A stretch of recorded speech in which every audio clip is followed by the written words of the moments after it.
Ministry నుండి ఏమేమి పనులు చేస్తాయి అవన్నీ చాలా వివరంగా water availability, examination of inter state aspects, designing, permissions అవన్నీ చెప్పుకుంటూ పోయిండు. తర్వాత తెలంగాణలో ఇరిగేషన్ ప్రాజెక్ట్స్ వల్ల వ్యవసాయ ప్రొడక్షన్ అంటే ఉత్పత్తి దాదాపు 2.5 టైమ్స్ 2.5 టైమ్స్ పెరిగింది తెలంగాణలో అని చెప్పి కూడా జవాబు చెప్పింది. ఈ జవాబు చెప్పిన తర్వాత సప్లిమెంటరీ క్వశ్చన్స్ ఉంటాయి. ఒకటి మన కేఆర్ సురేష్ రెడ్డి గారు ఒకటి అడిగినారు, మరి కాళేశ్వరం ప్రాజెక్టుకు జాతీయ హోదా ఇస్తారని చెప్పి వారు ఏదో సప్లిమెంటరీ క్వశ్చన్ అడిగినారు. దాంతోపాటు యాదవ్ గారు ఉన్నారు కదా ఇక్కడ మన రాజ్యసభ సభ్యులు మన తెలంగాణ నుండి, అనిల్ యాదవ్ గారు, వారు సిబిఐ ఎంక్వైరీ చేస్తారా కాళేశ్వరం ప్రాజెక్టు మీద ఆయన ప్రశ్న అడిగాడు సప్లిమెంటరీస్. అడిగితే ఏతరా ఏరా చెప్పనుండే, కానీ మంత్రి గారు 1,00,000 కోట్ల రూపాయలు నీళ్ళ పాలైనాయని చెప్పిండు. ఎవరు? సిఆర్ పాటిల్ గారు, ఒక బాధ్యతాయుతమైనటువంటి కేంద్ర మంత్రి రాజ్యసభలో. ఆయన రిటర్న్ రిప్లై ఇచ్చిన దాంట్లో అంతా మంచిగా ఉన్నది, వ్యవసాయం చాలా గొప్పగా ఉన్నది, 2.5 టైమ్స్ పెరిగింది ఈ ప్రాజెక్టుల వల్ల, తెలంగాణ రాష్ట్రం చాలా అభివృద్ధి వైపు పోతున్నదని చెప్పి ఆయన రిటర్న్ రిప్లై ఇస్తాడు. అక్కడ ఆయన రాజకీయ ఉపన్యాసాలు ఇచ్చేటువంటి నాయకుడు. ఆయన ఏది గుజరాత్ నుండి పార్టీ వర్క్ చేసినాడు, మొదటిసారి మంత్రి అయ్యాడు. మరి రాజ్యసభలో ఒక బాధ్యతాయుతమైన కేంద్ర మంత్రి ఆయన ఏం జవాబు చెప్పాలి? ఇవాళ మీరు ఇంటర్నెట్ కొట్టి చూడండి, అది ఆ వార్త ప్రపంచవ్యాప్తంగా తిరుగుతున్నది. 1,00,000 కోట్ల నీళ్ళ పాలైనవి అని ఒక బాధ్యతాయుతమైనటువంటి కేంద్ర మంత్రి ఒక ప్రశ్నకు జవాబు చెప్పడాన్ని తీవ్రంగా మేము ఖండిస్తున్నాం మా పార్టీ తరఫున. ఎందుకంటే ఇదే కేంద్ర ప్రభుత్వము ఉత్తమ్ కుమార్ రెడ్డి గారు ఆయన ఎంపీ ఉన్నప్పుడు, రేవంత్ రెడ్డి గారు ఎంపీ ఉన్నప్పుడు ఇద్దరు వేరే వేరే సందర్భాల్లో ప్రశ్నలు అడిగినారు కాళేశ్వరం ప్రాజెక్టు గురించి. చాలా గొప్పగా జవాబు చెప్పింది ఈ మినిస్ట్రీ. ఎన్ని బ్యాంకులు అప్పులు ఇచ్చినాయి, ఉత్తమ్ కుమార్ రెడ్డి ఎన్ని అప్పులు ఇచ్చినాయి, ఏ బ్యాంక్ ఇచ్చింది, 6 బ్యాంకులు, union bank, Punjab national bank, bank of Baroda, PFC, REC, NABARD అప్పులు, ఎవరెవరు కాంట్రాక్టర్లు ఇచ్చిండ్రు, కాంట్రాక్టర్ల లిస్టు, తర్వాత ఎంత పని అయింది ఆ లిస్టు, ఎంత డబ్బు ఖర్చు పెట్టిండ్రు ఆ లిస్టు, ఎంత ఈ కాళేశ్వరం ప్రాజెక్టు వల్ల ఎంత అభివృద్ధి జరిగింది అన్నిటి రేవంత్ రెడ్డి అడిగిండు. అదేవిధంగా ఉత్తమ్ కుమార్ రెడ్డి గారు వాళ్ళు ఎంపీ కాకముందు 23 కంటే ముందు వాళ్ళు ఎంపీ నుండే కదా మన తెలంగాణ నుండే. దీన్ని బదనాం చేయడానికి వాళ్ళు ఎన్ని ప్రశ్నలు అడిగినా కేంద్ర ప్రభుత్వం యథార్థం చెప్పింది. నిన్న కూడా ఈయన సిఆర్ పాటిల్ జవాబులో లక్ష్మణ్ గారికి యథార్థమే చెప్పిండు. ఈ ప్రశ్నలన్నీ కూడా నేను డౌన్లోడ్ చేసి చూసిన. ఇప్పుడు కాదు, అసలు ఈ కాళేశ్వరం ప్రాజెక్టుకి జాతీయ హోదా ఇవ్వాలని చెప్పి నేను ఎంపీ ఉన్నప్పుడు, తర్వాత మా కొత్త ప్రభాకర్ రెడ్డి గారు, వీరందరూ, అసౌద్దీన్ ఓవైసీ గారు, వీళ్ళు చాలామంది అడిగినారు, ఎన్నోసార్లు అడిగినారు ప్రశ్నలు. కాళేశ్వరం గురించి అడిగితే చాలా గొప్పగా అభివృద్ధి జరుగుతున్నది, ఇంత జరుగుతుందని వాళ్ళు ఏ సందర్భంలో అడిగినారో ఆనాడు ఉన్నటువంటి డీటెయిల్స్ అన్నీ కూడా చెప్పినారు. అయితే ఈయన నిన్న సభను తప్పుదో పట్టించాడు, సభలో అబద్ధం చెప్పిండు. నేను చెప్పదలుచుకున్నాను, తప్పు కాదు, బ్లాటెంట్ లైస్. 1,00,000 కోట్లు నీళ్ళల్లా కొట్టుకపోయినాయి అన్నాడు. అనే బాధ్యత కేంద్ర మంత్రి. పార్లమెంట్ అంటే ఏంది? రోడ్ల మీద మాట్లాడేది అక్కడ. ఒక బాధ్యతాయుతంగా మాట్లాడాలి. ఒక పార్లమెంట్ సభ్యుడై ఉండి కేంద్ర మంత్రి ఎట్లా మాట్లాడతాడు? ఇవాళ అది ఆన్ రికార్డ్ ఉన్నది. మేము మొన్నటి దీనిపైన అసలు ఆన్ రికార్డ్ ఉంటుంది. ఎప్పటి అసలు పార్లమెంట్ ఉన్నంత కాలం, ఈ భూలోకం ఉన్నంత కాలం ఆన్ రికార్డ్ ఉంటుంది. ఏది 1,00,000 కోట్లు కొట్టుకపోయినాయి తెలంగాణలో అని చెప్పేసి, నీళ్ళ పాలని చెప్పేసి ఆన్ రికార్డ్ ఉంటుంది. కాబట్టి మేము we took it very seriously. Kaleshwaram project అంటే మీకు అందరికి ఎన్నోసార్లు హరీష్ గారు తర్వాత చాలామంది నాయకులు చెప్పిన మేము ఇది 1531 కిలోమీటర్ల గ్రావిటీ కెనాల్స్, 98 కిలోమీటర్ల ప్రెషర్ మెయిన్స్, దాదాపు 141 టీఎంసీల వాటర్ బాడీస్ మల్లన్న సాగర్ లాగా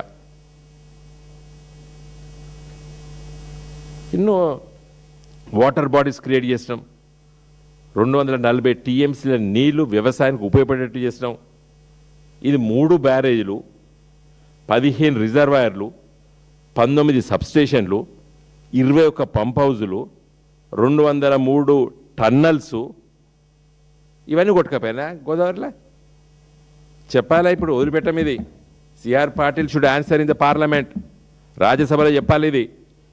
ఈ 3 బ్యారేజీలు కొట్టుకపోయినాయా, 15 రిజర్వాయర్లు కొట్టుకపోయినాయా, 19 సబ్స్టేషన్లు కొట్టుకపోయినాయా, 21 పంప్ హౌజులు కొట్టుకపోయినాయా, 203 టన్నులు కొట్టుకపోయినాయా,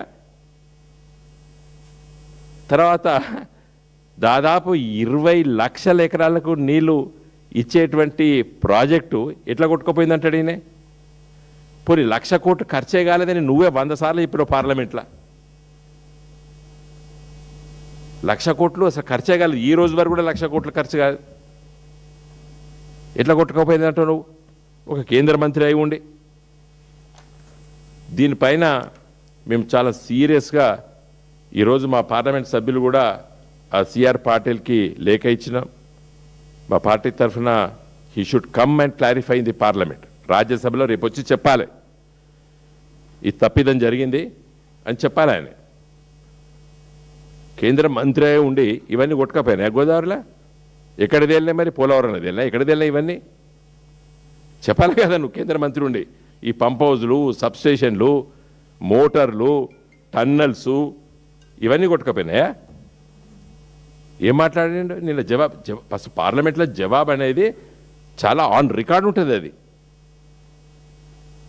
ఎల్లకాలం ఉంటుంది అది. కాబట్టి మా పార్టీ తరఫున ఇలా మా ఎంపీలు 4 ఎంపీలు ఇవాళ సిఆర్ పాటిల్ గారికి లేఖ రాసి ఇచ్చిండ్రు. అదే లేఖ ఇది మీకు అందరు కూడా నేను ఫార్వర్డ్ చేస్తాను. ఈ లేఖ మేము ఇచ్చి in view of the above, we humbly request that a suitable clarification may kindly be provided in the Rajya Sabha so as to present a comprehensive, accurate and balanced understanding of the project and its contribution. We remain confident that such a clarification will further strengthen informed discussion and uphold the dignity of the House. Rajya Sabha oka dignity ni undalante CR Patil garu వచ్చి clarification ఇవ్వాలి. ఈ కాళేశ్వరంలో ఈ రేవంత్ రెడ్డి గాలి మాటలు మాట్లాడినట్టు ఈయన ఎట్లా మాట్లాడతాడు పార్లమెంట్లో? ఈయన కావాలంటే ఈయన వచ్చి బండి సంజయ్ లేదా వీళ్ళు బీజేపీలో పబ్లిక్ మీటింగ్ పెడితే మాట్లాడుకోమని చెప్పిన ఎవడు పట్టించుకోడు. రోడ్ల మీద మాట్లాడుకోమని చెప్పిన ఎవడు పట్టించుకుంటారు? ప్రజలే పట్టించుకుంటారు వీళ్ళ మాటల్ని. కానీ రాజ్యసభలో ఎట్లా చెప్తావు నువ్వు? పార్లమెంట్లో. సో మేము డిమాండ్ చేస్తున్నాం టీఆర్ఎస్ పార్టీ తరఫున CR Patil should come and clarify in the Rajya Sabha tomorrow. Thank you one and all.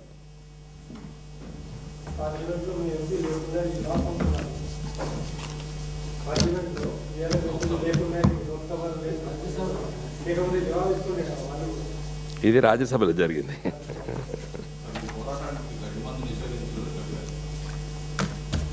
Yeah డెఫినెట్గా ఒక డాక్టర్ మహేష్ గారు ఇక్కడే ఉన్నారు. Who took initiative in fact actually for the last many years. ఆయన మంచి ప్రాక్టీషనర్ డాక్టరు. చాలా ఒక మానవతా దృక్పథంతో అందరి దగ్గర తిరిగిండు. మరి నా దృష్టికి వచ్చినప్పుడు మీ ముందే మీరే కదా ఫస్ట్ టైం దాన్ని ప్రపంచానికి చెప్పింది. ఇంకో ఇక్కడి నుంచే నేను మాట్లాడినా మీరు అందరు దాన్ని పెద్ద ఎత్తున ప్రచారం చేసిండ్రు. కాబట్టి అది సక్సెస్ అయింది. తర్వాత కోదండ రెడ్డి గారు మన వ్యవసాయ కమిషన్ చైర్మన్ గారి దృష్టికి తీసుకొచ్చినాము. తర్వాత కాంగ్రెస్ ఎంపీ డాక్టర్ కావ్య గారు, తర్వాత బీజేపీ ఎంపీ ఈటల రాజేందర్ గారు, తర్వాత మా పార్టీ తరఫున కేఆర్ సురేష్ రెడ్డి గారు ఎంపీ గారు, మరి ఎమ్మెల్యే కవంపల్లి వారు మన మానకొండ ఎమ్మెల్యే గారు డాక్టర్ గారు సత్యనారాయణ గారు, కవంపల్లి సత్యనారాయణ గారు, వీళ్ళందరితో ఐఎంఏలో మీటింగ్ పెట్టాం. జస్ట్ సెన్సిటైజ్ చేసాం. సబ్జెక్ట్ చాలా సీరియస్ కాబట్టి గవర్నమెంట్ స్పందించింది. తుమ్మల నాగేశ్వరరావు గారు నిన్న శాసనసభలో తీర్మానం ప్రవేశపెట్టినారు. ఇప్పుడే జీవో కూడా అప్లోడ్ అయింది. జీవో కూడా ఇష్యూ చేసిండ్రు. ఆ జీవో కూడా మీ అందరి దృష్టికి రావచ్చు. ఇంతకుముందు 1 గంట ముందు దాన్ని అప్లోడ్ చేసిండ్రు. కాబట్టి ఆ జీవో ద్వారా 2 మాసాలు టైం లేదు, ఎందుకంటే కేంద్ర ప్రభుత్వం దాన్ని బ్యాన్ చేయాలి. కాబట్టి మళ్ళొకసారి కేంద్ర ప్రభుత్వాన్ని మేము డిమాండ్ చేస్తున్నాం. అంటే దీని ఈ ఇన్సెక్టిసైడ్ యాక్ట్లో దాంట్లో అట్లా ఉంది. ఏది కేంద్ర ప్రభుత్వం బ్యాన్ చేయాలి, రాష్ట్ర ప్రభుత్వానికి ఓన్లీ 6 months వరకే అవకాశం ఉంది. అది కూడా 2 మాసాలు అట్లా ఎక్స్టెండ్ చేసుకుంటూ పోవచ్చు. డెఫినెట్గా నా దృష్టిలో మరి రాజ్యసభలో, లోక్సభలో పార్లమెంట్ సభ్యులు మాట్లాడినారు. ఇప్పుడు నేను ప్రస్తావించిన ఎంపీలు అందరూ కూడా లోక్సభలో మాట్లాడినారు, రాజ్యసభలో మాట్లాడినారు. కాబట్టి కేంద్ర ప్రభుత్వం స్పందించి దీన్ని బ్యాన్ చేస్తుందని చెప్పి ఆశిద్దాం. ఎందుకంటే 70 దేశాల్లో బ్యాన్ చేసిండ్రు. నేను ఇదివరకు చెప్పినట్టు గడ్డి మందు అవసరం ఉండేదానికి మోతాదు కంటే ఎక్కువ విషపూరితంగా ఉన్నది.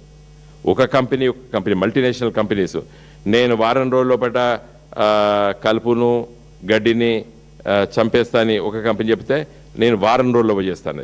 ఇంకో కంపెనీ వచ్చి నేను 5 రోజుల్లో చేస్తాను. ఇంకో కంపెనీ వచ్చి నువ్వు ఇవాళ రాత్రి కొట్టిపోతే తెల్లారి వరకు అయిపోతాను. ఇంకోటి వచ్చి 3 గంటల పడి అన్నది. ఇంకోటి వచ్చి నువ్వు ఇట్లా కొట్టుడే అన్నది. ఇది పారొకటి అట్లాంటిది, ఇట్లా కొట్టుడే చచ్చిపోతుంది. కాబట్టి వాళ్ళ కాంపిటీషన్లో విషాన్ని ప్రజలపైన రుద్దిండ్రు ఈ మల్టీనేషనల్ కంపెనీస్. కాబట్టి దీన్ని ఇమ్మీడియట్గా దీన్ని బ్యాన్ చేయాలి. 70 దేశాలు బ్యాన్ చేసినా ఇప్పుడు మనది కూడా బ్యాన్ చేయాలి.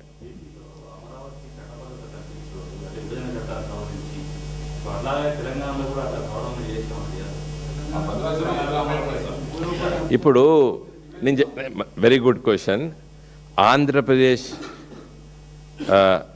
అంటే విభజన చట్టం ఏదైతే 2014లో పాస్ అయిందో దాన్ని మొదటి రోజే తూట్లు పెట్టి మనకు తెలంగాణలో